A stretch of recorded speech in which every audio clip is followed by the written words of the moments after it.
All right, what's up, everybody? What's cracking? It's the Rich Eisen Show basketball podcast here on a Wednesday, a very happy Wednesday for TJ, Jefferson, Adam. What's up, fellas? Happy holidays, everyone. It's 420. Hey. Happy holidays. You know what I'm saying? Hey, let's start this show with breaking news. We're filming this, recording this on Wednesday afternoon. It's 12:30 Pacific, and Woj tweeted out about an hour ago, Devin Booker MRI results on his right hamstring. Unlikely that he's going to play in games 3 and 4 in New Orleans. That was kind of the big thing last night, guys. I didn't think that was going to be any type of game. Phoenix looked great in game 1. Chris Paul had a huge game. Devin Booker comes out and throws in 31 in the first half, and you're like, all right, well, they're cruising. This is probably going to be a sweep. Booker goes down. Now he's out 3 and 4. How has this series changed?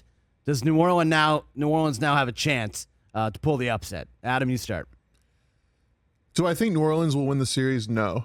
But can they take it to 7 games? Absolutely, they can. 7 games? Yeah, absolutely. I think so. Booker being out games 3 and 4, that's huge for New Orleans. Their crowd's going to be rocking there.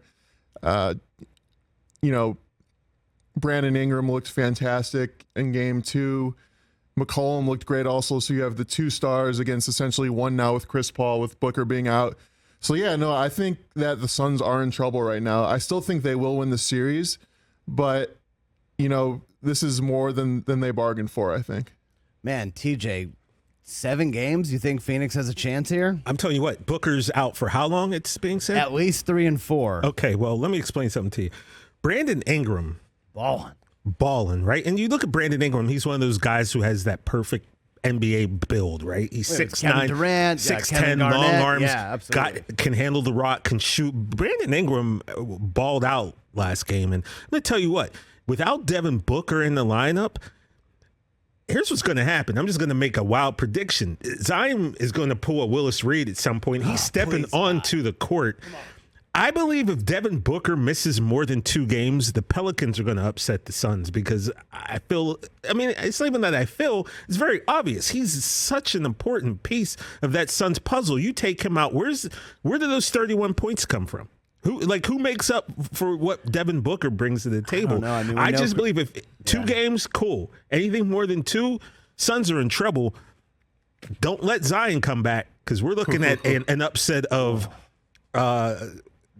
I can't remember. Remember when the Nuggets won? Yeah, Nuggets. Nuggets over the Sonics. Sonics. Golden State over the Jazz. Oh, there'd be Dallas, right? One year. Yeah, Baron Davis. Yeah. Well, wasn't that the Jazz when he dunked on Karolinko? Yeah. I mean, I think, Chris Paul can pick up the scoring slack a little bit. Jay Crowder's not going to be 2 for 11, whatever he was last night, 0 for 5, I think, from 3. Had that in a parlay, didn't hit. Mikal Bridges, you're going to have to ask him to do a little bit more scoring. You're going to have to ask everybody to pick it up a little bit because, like you said, where are you going to replace 31 points? He might have had 45 last night like Jimmy Butler, which we'll talk about in a minute. I mean, I legit thought that, Mike's 63-point scoring mark in the playoffs might be – we might see a little threat to that last night, and then suddenly, he goes down after fist bumping the kid. Why is there a kid – in the front row at an NBA game? I know we got lots to talk about, but that was crazy. Okay. Because his parents are very wealthy. Parents are wealthy. So you guys really think that New Orleans is in this series and they got a shot to win? Adam. And I just want to point out again, 07 Warriors, in case we were unclear about that. The Baron Davis over Karolinko. The Baron Davis, that was 07. Yeah. Right. But didn't they beat the Mavericks also at one point? They beat the Mavericks in a big upset too. Yeah. Okay. Yeah. But you really think New Orleans has a shot here? Yeah, I really do, especially like what TJ said. If Booker is out more than 2 games, then they're really in trouble. I mean, you're going to have Bridges and Cam Johnson really step up and make up that scoring load that Booker has. And so, yeah, I think that New Orleans can definitely win the series. If I had to put my money on it right now, I still think the Suns will win.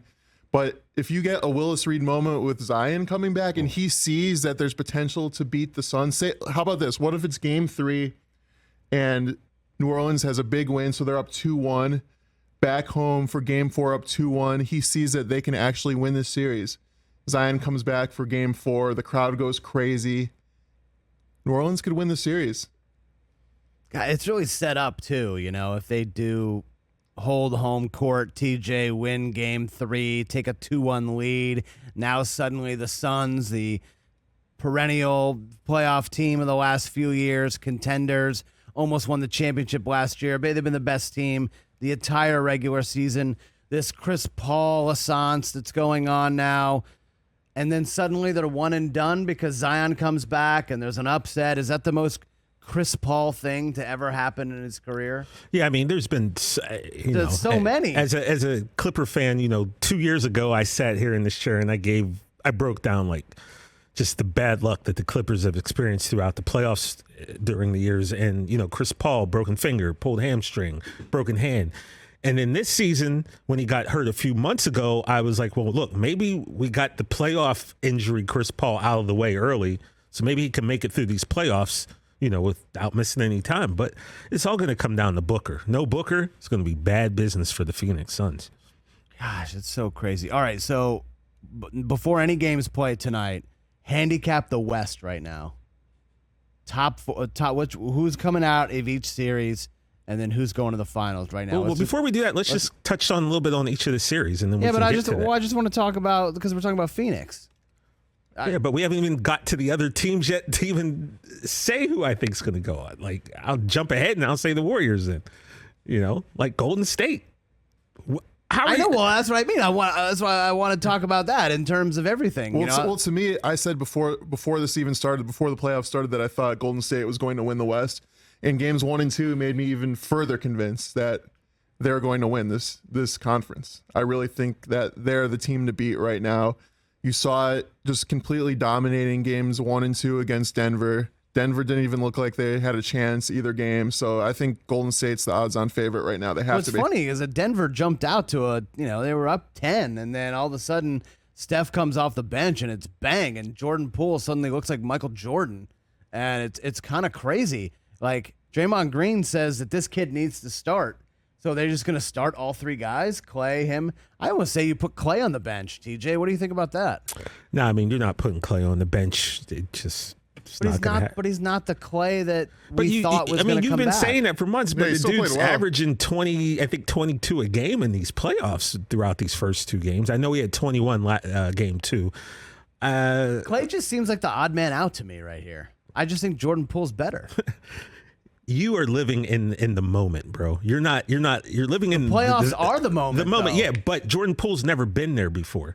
Klay Thompson has been there. Like, Klay Thompson, I don't think Clay even trusts himself. He's just not the guy that we thought was going to come back. I disagree with you, though. Yeah, you've been saying that a lot about Clay. Clay had 21 points, 9 for 19 from the field, 3 for 8 from 3. I mean, maybe he's not peak Clay the way he was before his injuries, but he's still an awesome player that is contributing huge minutes and points to that team. So I think, honestly, what they do right now is, until they falter, you just keep the lineup the way it is. You keep Steph on the bench? Yeah, you just go with the flow. See what's happening until there's a time where it doesn't work. You just keep it going like this. You obviously have to play, in my opinion, all 3 of those guys, Poole, Clay, and Steph, all in the 4th quarter, and have that death lineup with Wiggins and Draymond also, if the other team doesn't, isn't dominating inside. And I think you just keep it going the way it is right now, and you don't change success. So they're your pick, right? They're your guys' pick to come out of the West. I know, Adam, you said it before, but TJ, you don't think anybody can beat? I'm not Golden saying State, no one could beat them. I thought maybe a 100% healthy Phoenix Suns could give them a run. Yeah. Again, hamstrings are tough. Just like Dallas Mavs with Luka, calf muscles are tough to come back from.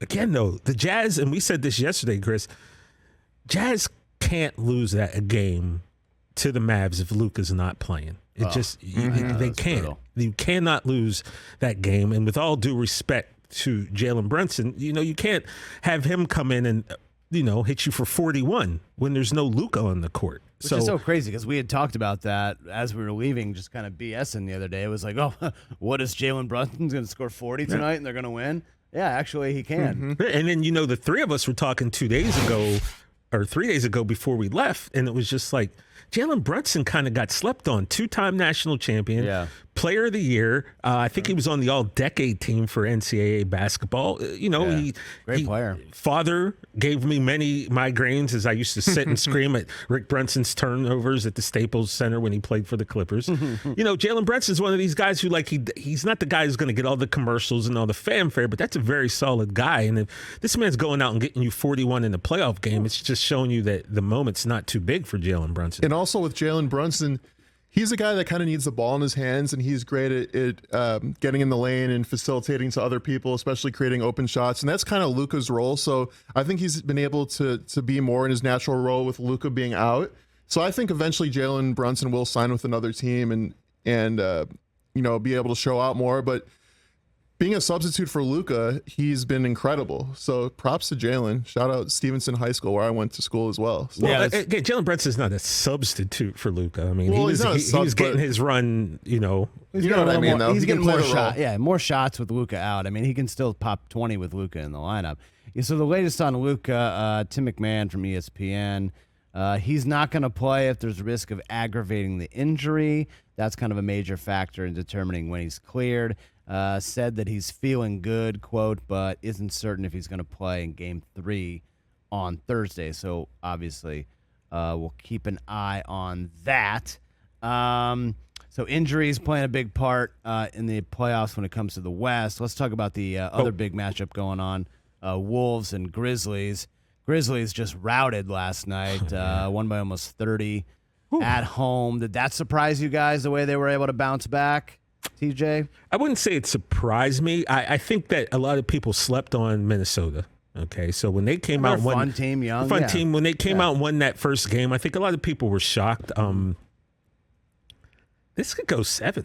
I think so.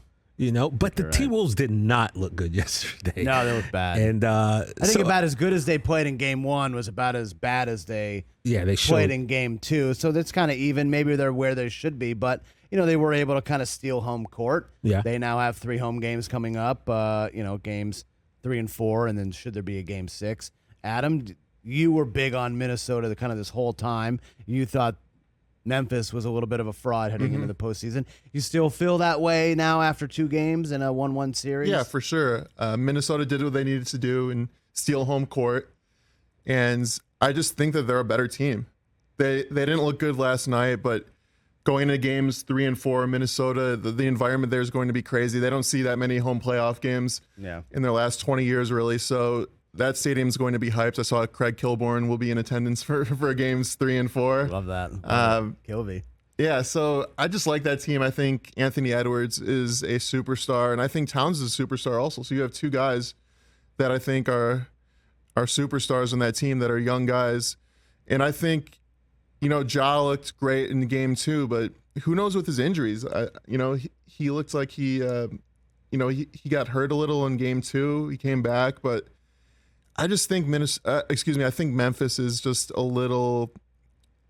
too inexperienced, and I just don't see it for them this year. I think it's going to go 6 or 7 games, and Minnesota. And Minnesota wins. Yeah, I still believe that. Man, I just Karl Anthony Towns, that was just not a good Towns game last night. How does a guy like him, his caliber, his skill set, he likes himself as a top 15, top 20 guy. How do you only get 7 shots in a playoff game if you're him? That was kind of troubling to me if I'm a Timberwolves fan. Vanderbilt only played 9 minutes, but Edwards, he's going to get his. He's going to put up shots. He's 7 for 16. Not great, but he's getting. You got to see at least 16 shots from your big time players. Towns only 7 shots. That's concerning to me. D'Angelo Russell 3 of 11. That's concerning to me. So we'll see. I think it's for them to come out of there with a win. Huge. Obviously, they flipped home court. And now let's see what they do with it in games 3 and 4, TJ. Yeah, I mean, I feel like Minnesota's just, man, you just don't know what you're getting out of them, man. Like you just said, I'm looking at that. Karl Anthony Towns should never have 7 shots. Never, maybe game. 7 shots per quarter. I mean, it's your best player. Right. Like he's a dominant big man. He should be a dominant big man in this league. Yeah. The problem, not even the problem. I think the great thing about Memphis is this. We've said this the entire time we've been doing this podcast. Memphis wins when Ja's not present. Right? So they also win. They also win when he's not present. So the Grizzlies are deep. Looking at this squad, they're deep, and they all have similar body structures. It seems like you got a bunch of guys who are like 6'7" to 6'9" long, play some defense. They got hops. A lot of these guys get up. I do believe that they're going to win the series. I don't think Minnesota will beat them, but I think it could take 6 games for them to come out on top. Man, so now let's power rank the West. Now that we talked about the series, Adam, power rank the West for me right now. Okay, so you have Golden State 1. You have. I still think Phoenix is number 2. I'd say. Just top 4. I mean, just who you think is going to win each series, I guess. Okay, so yeah, I think Utah beats Dallas still. Mm-hmm. And then I think you still think Minnesota upset? I still think Minnesota, Memphis, yeah. TJ, does that sit right with you? Or do you think Memphis? I got Memphis, Golden State. I'm gonna stick with the Jazz, and then I'm gonna stick with the Suns. I know, but it's kind of like. But if Booker's not in there, we're higher registering the Suns. It feels like we're higher registering. Kinda, yeah. God, I can't believe that. Because Devin Booker's such an important piece of that puzzle, and as he goes, I feel that this team is going to go. And without him, he plays with an attitude. He plays with a little chip on his shoulder. If there's a scuffle, Devin Booker's going to be right there in the middle of it. Like, he's just kind of like the heart of this team. And God, I just feel so bad. Like, it's just so uneasy to higher register a 64-win team. Apparently, he's been having these issues with his hamstring. Apparently, he had a hamstring issue in the finals last year, but kind of hit it. Mm-hmm. And then his other hamstring, he was hurt this year, and I think he missed like 6 or 7 games. So these are ongoing issues with him. That's not good for long-term. Even if they get past this round, this can be an issue the entire rest of the second round, and if they get further. Man, it's so crazy. All right, let's flip to the East, and we didn't lead with it because we've been talking about it for a few days now, but what went on Sunday in Boston, I mean, it felt like an NBA Finals game. It felt like one of the best playoff games that we've seen in quite some time. The Tatum game winner at the buzzer on the amazing spinning layup past Kyrie Irving. Just a completely fun, exciting, thrilling drama. It had kind of a little bit of everything. It had star players doing star player things. It had star players struggling. Marcus Smart eventually wins Defensive Player of the Year. Then a couple days later, you got a rookie coach and a second-year coach and the hostile environment. This Celtics Nets, it was one game, but it kind of had everything we wanted out of the NBA playoffs. Keep speaking on it, because that's your team. Like, what? How are you feeling watching this game? It was tough. I mean, Celtics up 12 in the second half, and you're like, great, this is cruising. This is about how I hoped it would go, kind of best case scenario. Felt like maybe they could have even been up more because they missed so many easy shots. It felt like they missed so many layups, bunnies inside. Kyrie was starting to get it going, so that was concerning. And then midway through the third and through the fourth quarter, it just felt like everything he was throwing up was going to go in. I personally don't really care about what he does and the antics on the court regarding his interaction with the fans. I mean, I think that he started a lot of this. I mean, sure, look, Boston fans get a bad reputation, but they've earned that throughout the years. It's not everyone, obviously. It's just a handful of select people. Didn't someone throw a cup at him like last year or something too? It's like, that stuff goes on. Oh, yeah, right. That stuff goes on. They don't like him. It's mutual. It's definitely mutual. It seems like he doesn't really care for them either. He does some things to kind of stoke the fire and ramp them up a little bit. So he should definitely expect everything that kind of comes his way. But he is a superstar, and so they don't. Who? What's that famous quote? They don't boo nobody. True. That Reggie Jackson who said that. So they're not booing bums, and so Kyrie Irving isn't a bum. He's a future Hall of Famer. He's one of the best players in the league, and he was having an all-time performance in that game. So he was just throwing up shots. I mean, he hit that 3 to put him up 114, 111, and it was just like, my God, bro. Like, unbelievable game. And then just the way it ended, great defense at the end to kind of force him to give up the ball, too, and force Kevin Durant into a bad shot at the end of the shot clock. And then just, remarkable heads-up play at the end by Jaylen Brown to not force a shot. by Marcus Smart to not force up a bad three, which I would have bet my life on that he was taking. And then most people would have. And the heads up play by Jason Tatum. Like, all you kids watching that game, cut to the basket. Yeah. Like, you are always open if you cut to the basket. And, just Tatum is blossoming into a superstar, top 5 player in the league before our eyes. And as a Celtics fan, it's very exciting. He's only 23 years old. So, can't wait for tonight's game. By the time this comes out, by the time you guys are listening, that game will be going on. It might even be over. I hope that we're up 2-0, but we'll see. I mean, I certainly expect Brooklyn to win a couple of games in this series. But Chris, going back to that last play, watching that play over and over and over again, it's just so much happened. So on much that, happened on, the last on that 12 play, seconds of that right? game. But the thing about it is, Marcus Smart was almost in danger of becoming a Ben Simmons when he passed that ball to Tatum. There was like 1.5 seconds left when he had a jumper. Time. The fact that Tatum was able, and Tatum said that he and Smart made eye contact quickly as he cut. So the fact that Smart got that pass that barely missed Kyrie intercepting it, for Tatum to have obviously these are the best athletes in the world, right? Yeah. For Tatum to be able to catch that ball, to spin and to shoot a layup at that angle, all within the time that he had, like there was no time for him to gather. There was no time for him to pump fake. It was like boom, spin, layup. And he did it all. And it was, honestly, it was a thing of beauty to watch, but it was very close to being awful for them. Yeah, Adam, I'm not sure. I mean, you were watching too. It's just like so much happened for Jaylen Brown to drive and not force up a fadeaway, which I kind of thought he was going to do it first with about 6 seconds left.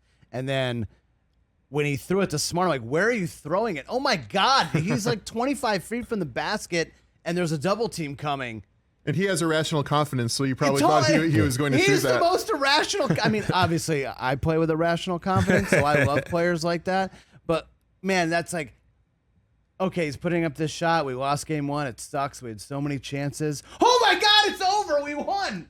And it's, I thought Tatum was going to maybe dunk that, but I think if he went to dunk it, it might not have got out of his hand I don't think on time. It would have. It's so rare to see game-winning layups to begin with. That never totally, happens. And then we found out the stat that was the first time in Boston Celtics home history that they've won on a game-winning shot In the playoffs. which is fascinating to think about. Unbelievable. All the great moments over the years, obviously 60s, 70s, 80s championship seasons. Never a playoff buzzer beater at home. Yeah, that's hard to believe. Unbelievable. And, there was a great photo of Tatum celebrating and Kyrie dejected, kind of walking off. It was just kind of perfect kickoff to the playoff, and just such a great series. Like, you'll never see a 2-7 matchup like this where two teams you feel like could win the championship when it's all said and done.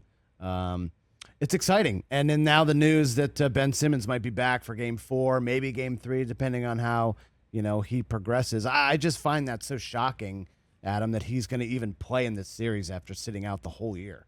Yeah, I'm pretty shocked as well. I think he can be very important, though.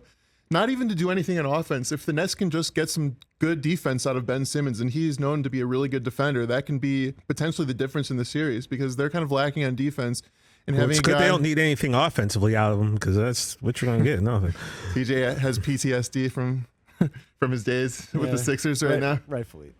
But you can get a few layups from him and, just facilitate the offense a little. But I think the defense with him can be huge, getting another wing defender. And so, I think having him back for game 4 can make a huge difference. But what are your expectations? I mean, this guy literally hasn't done much of anything. I mean, not that we've seen anything that's gone on in practice or really gotten any kind of in-depth reports, but it was, it was the mental issues. That's why I'm not playing. Okay, fine. Totally understandable. Then it was like, all of a sudden I've got back spasms. And so you can't really do any basketball-related activities. We haven't heard anything about one-on-ones or 3-on-3s or 5-on-5s. And now you're just going to play in like an NBA Finals-esque series for the first time all year? It does seem absurd to think about that he's just going to step into this super intense game after not playing. It's nuts to me. But like I said, I think if you don't have that much expectations for him, and I don't have any expectations for him. I think my expectations are next to 0. If he scores like 6 points and maybe has like 4 rebounds and plays good defense, I think that's a win for them. But what is he going to play, TJ, like 12 minutes a game? Are you really expecting Ben Simmons to go out and give you 30? No, and like crunch time defense? Impossible. I mean, like, again, going back to these are the best athletes on earth, but you can't sit out that long and you have a bad back, and you're expecting me now to believe that you're going to come into a playoff game after sitting out, the last 9-10 months without playing in a game of this magnitude, and you're going to show up and have an impact? I just can't. I can't see that happen. But yeah, he could play defensively because that's what he does. He's a great defender. So could he go out there and obviously, make some type of impact on the defensive side of the ball? Perhaps, but it's going to take some time, man. Running up and down the court, takes some time to get your wind back, to get your legs back and your back. We don't know how bad his back was. So I don't know, man. And I will say a problem with Ben Simmons also is you can't really have him at the end of the game because that can be a liability. Exactly. Because if guess he what? gets Hack of fouled, Ben's coming. Yeah, so it might be a situation where they just can't play him the last 3 or 4 minutes of the game because that the the Celtics will try to foul him and put him in the line. Yeah, I would say this: if they're gonna play him, maybe wait till you get home, because for as bad as Philly can be, it's not gonna be much better for him if that Boston crowd gets on him. No, and so if that's the thing where mentally he's having a hard time dealing with whatever it is, you saw what Kyrie Irving is out there flipping.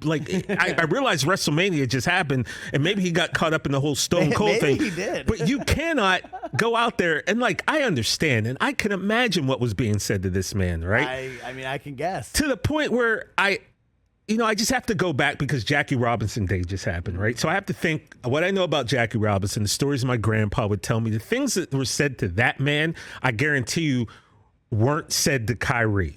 Okay, because fortunately, I have a little bit more faith in humanity that if some of the things that were said to Jackie Robinson were said today, there would be someone around who would take that matter into their own hands, because there's got to be some good people in that crowd. So I don't believe that he had to endure what Jackie did. But I think if Jackie Robinson reacted in such a way that most of us would react, then, history would be changed, because maybe now people don't get the same chance, but because Jackie was able to internalize it and not react in the way, it opened doors. So I kind of think of like that, and I think, man, Kyrie, I get that you're mad, but going around flipping people off and you're on, I don't know. I like I said, I understand what was being said, and I know how I would want to react personally, but at some point, I think you got to just look, man. You got to be a professional, and to go around just flipping everybody off from the court, I don't know. I love it personally. I love the villain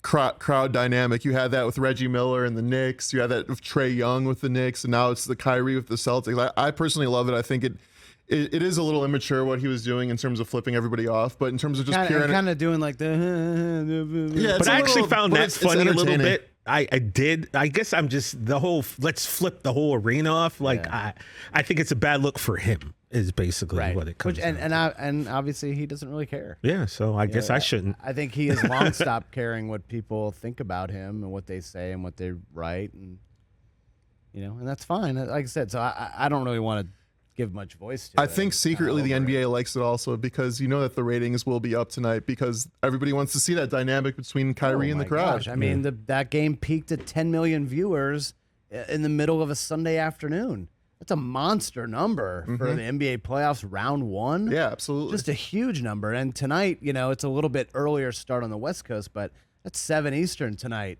in Boston. Those guys, everyone probably called out sick at Boston Dirt and Gravel. They've been boozing all day, ready to yell at Kyrie. And you thought it was bad on Sunday?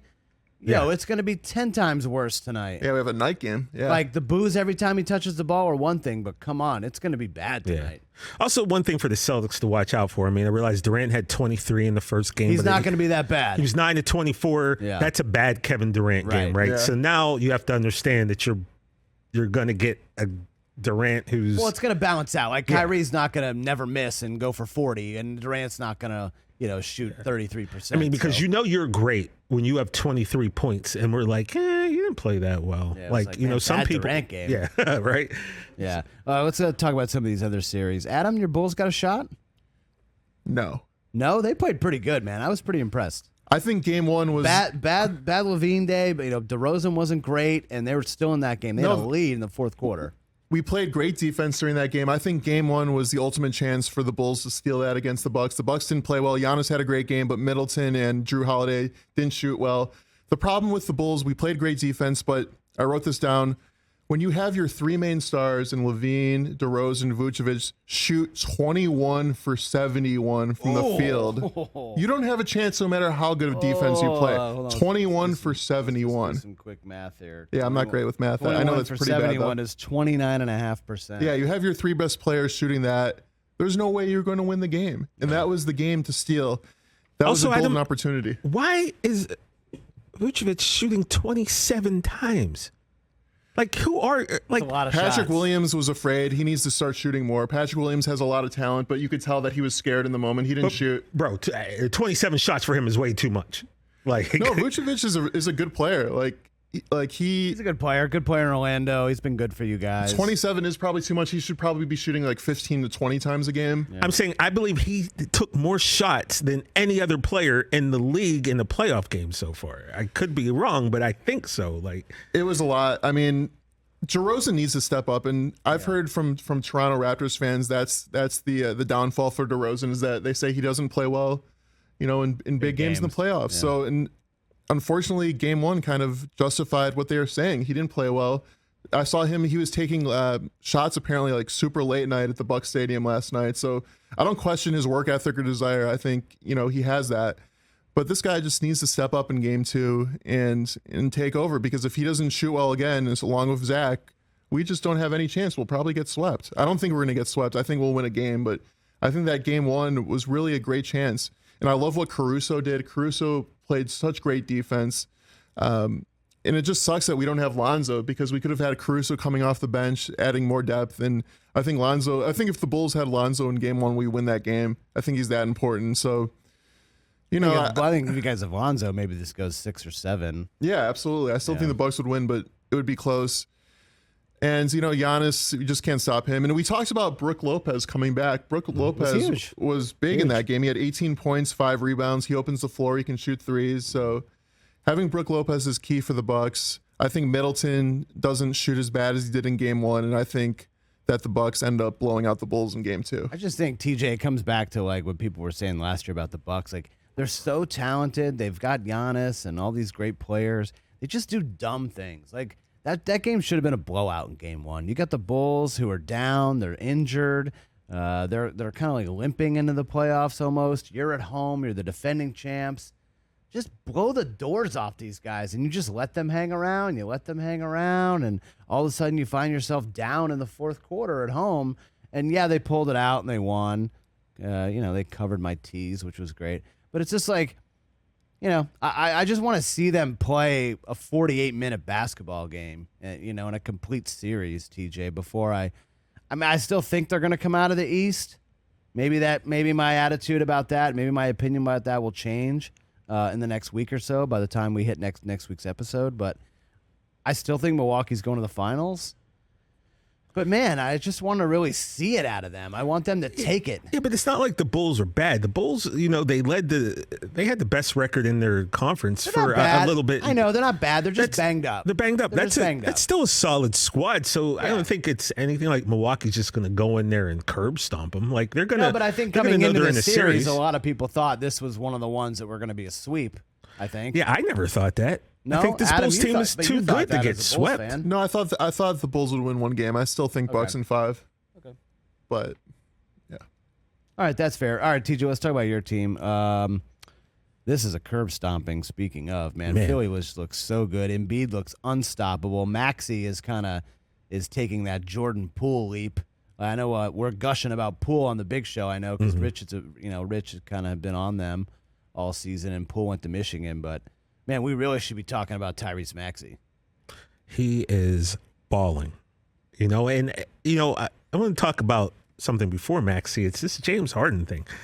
I'm very confused because I don't know which James Harden we're going to get every game. He had 14 assists in game one. Cool. But last game, 14 points. He was 3 of 9. Let me explain to you what I don't want. I don't ever want to see a James Harden stat where he's 3 of 9. I'd rather see James Harden 2 of 18 or 2 of 19 than only shoot 9 times. Yeah. It seems as though watching James that I don't know if mentally something's off. He doesn't seem as aggressive. He's not attacking the rim. And I hate to say it, but it seems like all of these issues that usually clouded James Harden in the playoffs that we always talked about as being but with James Harden, they're still here. And I thought those issues would go away because he's not number 1 on the call sheet anymore. Right. So you don't have to be the guy who's scoring 35, 40 a game. But I don't know, man. I'm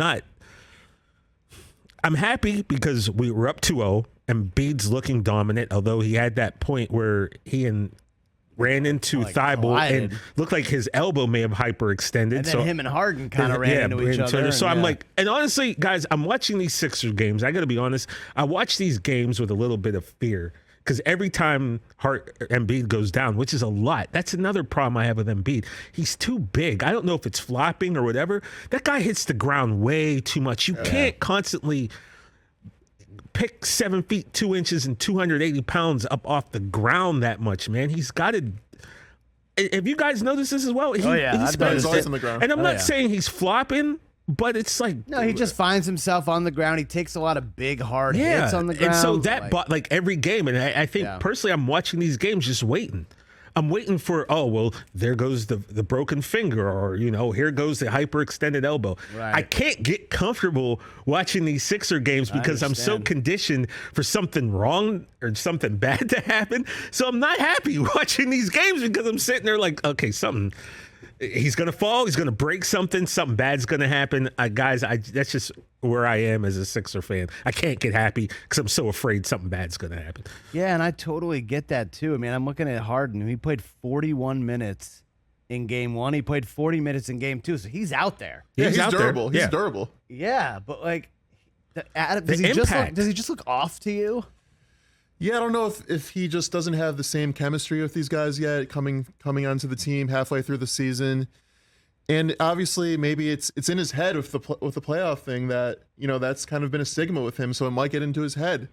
And I think Maxey is really taken over as the number 2 guy on that team now. I think so too. Maybe that's better for the team in the long run if Harden is just the number 3 guy, and he can have occasional moments of greatness, but really Maxey establishes himself. He's young. He's only 21 still, but he's established himself right now as a competent number 2 guy on a potential championship winning team. The problem with Harden being your number 3 guy is he has too much domination of the ball. Your number 3 guy can't control the ball for 20 seconds out of the shot clock.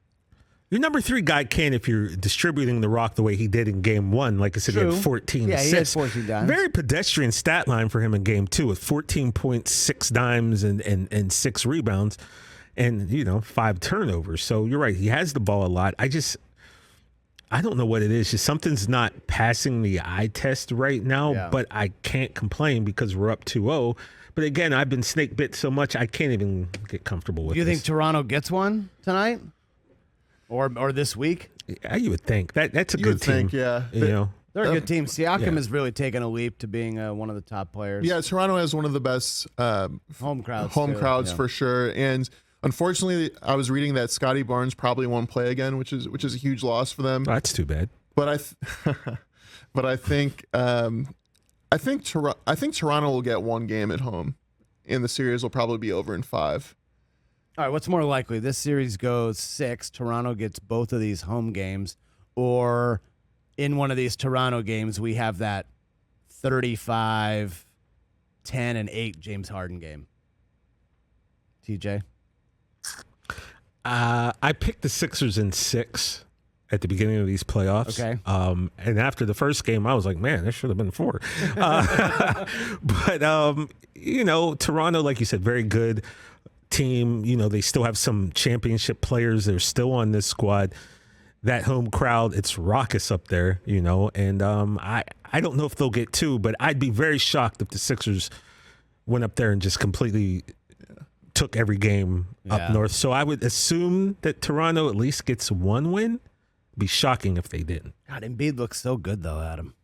Oh yeah, I mean, we've argued all year over who's the MVP. You have Jokic, and really it's been Jokic, Giannis, and Embiid. And Jokic was my pick to win the MVP, but right now in the first 2 games of the playoffs, Jokic was good, but Embiid's looking like the dominant force right now. And so it's going to be tough to stop him. There's nobody really that can guard him. I mean, I guess like Bam could potentially maybe put up a fight against him, Yeah. but there's nobody else besides really Bam and maybe Giannis, but Giannis doesn't even really guard centers. So it's as long as Embiid stays healthy, which obviously you're super, super nervous about, which makes sense. He's going to get 30 points and 10 rebounds No pretty matter much what. every game. Yeah, no matter what. Just whatever he wants It's to do. kind of like, he can do. when you go to Target and you just automatically start your bill at $50. Like, no matter what. Like, Just give 'em try 20. to spend under 50 at Target. You can't do it. Embiid walks in the stadium, 30 and 10. Yeah, it's automatic every time. So you just have to have the role players. You really need to have Harden step up. He really is the key. Because Well, Maxi's for them, I don't think, they could have Harden kind of do what he's doing right now, and then they're going to win this series. But if they want to win the East, you need Harden we need 28, 12, and 7, We need it out of this guy for you, TJ. Yeah, and also, quiet as kept. Guys like Danny Green, who How I was about like, that Danny dunk, Green has to yo? stand up, has to step up a little, which he has. He had 3 threes in game 2. And also Tobias Harris, for whatever reason, I don't know if there's Tobias Harris slander or he just doesn't get talked about. But last year during the playoffs, I believe he scored 20 points in every game except for 2 in the playoffs. He's just so quiet. He goes about his business. He goes about his business very quiet. Yeah, he's not going to make a bunch of highlight reels or anything. But, 20 points a night for 20-point Toby. If we could get that every night, I'm loving our chances. By the way, 26 in game 1, 20 in game 2. He's doing it so far. He's very, like I said, I don't know if it's under the radar or what it is. No one really talks about him. But all right, before we wrap up, anything to say about Heat Hawks? Jimmy Butler, what a performance. Yeah, I have something to say about Heat Hawks. Yeah, go ahead. It's over. That's it. Yeah. It's a wrap. Hawks did well last year, of course, as we know, get in the playoffs. But right now, it's just like you watch these 2 games. No and Capella, too, Yeah, it's just like the Heat are rolling, and they kind of have it over this Hawks team. Okay, let's power rank. Might be a sweep. Well, no, I was just going to say that Jimmy Butler is consistently overlooked as a superstar player. And I think maybe, he has solid seasons where he scores 20 points a game in the season. But come playoff time, Jimmy Butler's proven to be consistently clutch. And so he is a legitimate number 1 guy on a team that can win a championship. And he's been proving it. He had 45 points yesterday. Mm-hmm. And so I think the Heat are such a good team. And I think it's going to be between them and the Bucks in an amazing potential matchup to win the East. All right, power rank the East on where you guys feel after 2 games, with game 2 in Boston still to come tonight. I would say Bucks. You have to. Until someone beats them, got to keep them at number 1. I would think, right? They're the defending champions. They've got Giannis, who's arguably the best player on planet Earth. So I would say you'd have to go them number 1. Probably, Adam, what you just said about the Heat, probably have the Heat at 2, put the Sixers at 3. Nets Celtics. The only reason I don't put them up there is because I feel this is going to be a 6 or 7 game series. Right. So I mentioned them last because I feel like they're going to be the last 2 teams playing in this playoffs in this division. So I don't know. I don't know who wins this series. I'm eager to find out. I know. I think when I do mine, I was going to pull a TJ, and we're power ranking top 4, but I'm going to have 5. Hey, feel free. I ain't mad at you. I think Heat's number 1 right now, to be honest, with Bucks 2, and then the winner of Celtics Nets I think are 3, and then the Sixers are in that 5 spot for me right now. If we're talking about who's going to win the title. Yeah, I agree with you, Chris. I have 100% the same thing as you, and it's pretty amazing because I'm looking at this list of teams.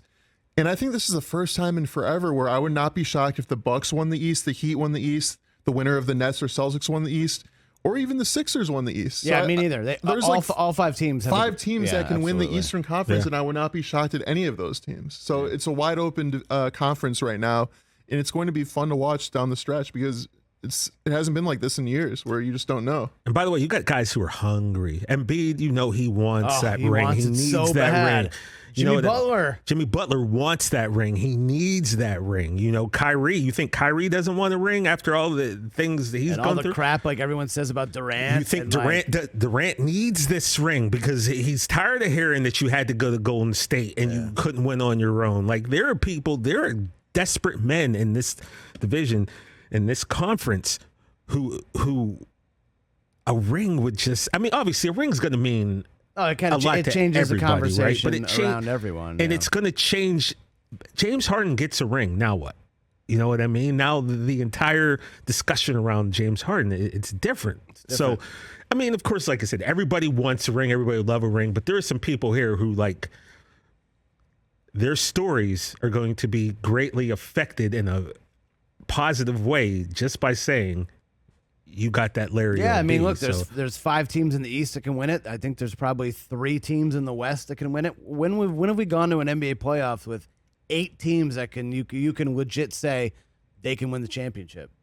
I can't remember the last time. Like, no idea. Like, none. It's one of the best NBA playoffs of our lifetimes, and I hope we're all enjoying it. All right, we can't get the winning time because I haven't seen it yet. Okay, well, okay. So I was sick on Sunday, and then had some stuff going on the last 2 days, so I haven't seen it yet. So we'll catch up on episodes 7 and then 7 and 8 next week, and then we'll see where these playoff matchups are after a few more games. All right, for Adam and Chris. You are for Chris. Adam and TJ, I'm Chris. All right, no, I'm Ron Burgundy. What? All right, enjoy the games, everybody. We'll see you next week. Peace. Later.